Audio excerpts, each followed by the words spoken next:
In this lesson, we'll learn about control objects. Control objects are simply objects that we use to control other objects with. So though the concept is really simple, we can get really complex with how we set up our control objects. Now what we're going to do is learn how we can essentially build a control object for this arm rig that we have been creating in this course. Now, what I'd like to do first is select the IK goal. With that selected, I'd like to head over to the motion panel, and underneath the IK display options, underneath that rollout, going to the goal display section, I'd like to go ahead and just increase the size of the IK goal so it's a little bit easier to select. So if you like your values to match mine, I'll go ahead and set this to 12. From there, we can now head over to Tools, Manage Layers, and show our arm mesh so we can see the results in the end. Now with building controls, when we are creating control objects for our rigs, there are a few rules we want to keep in mind. One, we want to make sure the object is going to be easy to select. Let's make it large enough so we don't accidentally select anything else. We also want to make sure that we can clearly understand where that control belongs, what it will control.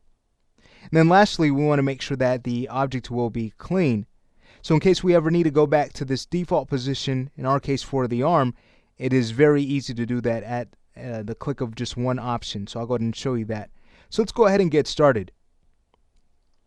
We'll head over to the Create panel, and under Shapes, let's go ahead and work with a circle. So I'll just go ahead and create this circle on the grid and right click. Alright, so from there we'll want to reposition this to the section that this circle will control. So to do so, we'll want to align this to our IK goal. A quick way to do that is to use Quick Align in Max. So to do so, with the object selected, we'll press Shift A. Notice how our cursor changes. We're in quick snap mode. Now we simply go ahead and select the object we'd like to snap to. That's going to be our arm IK goal. Great. Now, once this is in place, we can see that this circle is definitely easy to select, but chances are we're going to want to make this a little bit smaller. So I'll just go to the Scale tool, pressing the R key, and go ahead and scale this down in all axes. That's much better. Just FYI, a really cool trick with building controls in Max is if we were to head over to our Modify panel, under the Rendering Rollout, notice we can enable rendering in the viewport. Watch what that's going to do. That's going to add some thickness to our curve, again making it easy to select. And it will not render, so that's a great thing. It's also a good idea to, of course, rename our controls. To stay organized, I'll simply call this arm control. Okay, so we've made sure that the object is easy to select. We've also made sure that we know exactly what it's going to control by where we have placed this object. So the next thing we need to do is clean this object up.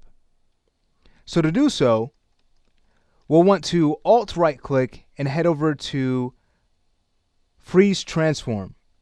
This is going to make it possible for us to go back to this default position with ease by essentially resetting our transform values that were applied to this object.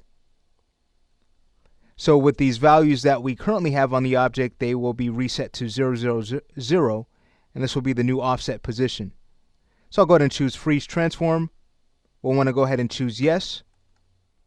And now notice this, if we were to select this object and start to move this around, if we were to now Alt right click with it selected and choose Transform to 0, it pops back to its new 0 position. Wonderful. Alright, so that's a quick way to get that done. So the next step now is to actually have it control something. I think that would be a good idea. So I'm going to go ahead and introduce you now to constraints. Constraints allow us to lock down, transform parameters. So we have constraints that will allow us to lock down position, rotation, and scale in Max. And what's great is that constraint can be animated to have its weight, or to have the lockdown that it creates to be turned on and off.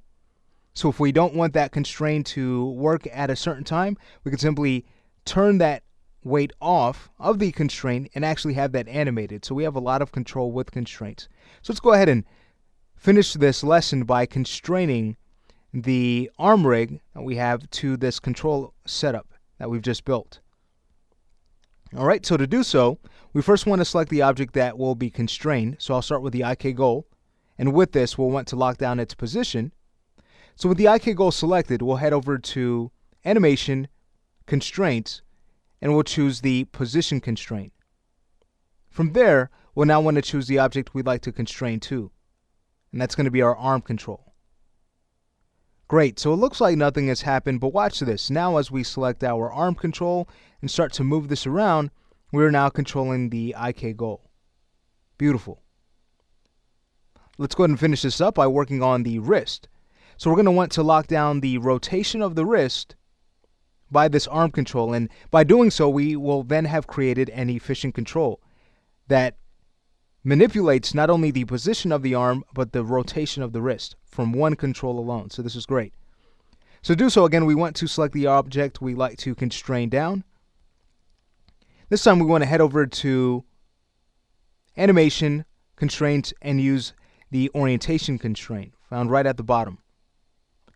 Watch what's going to happen when we choose our arm control. You'll see that the bone kind of shifts because the constraints are they're basically going to match the rotation of the control object. So that's what's happened just now. Now chances are you don't want that bone to shift. So to get it back to the original position, we simply head over to our motion panel.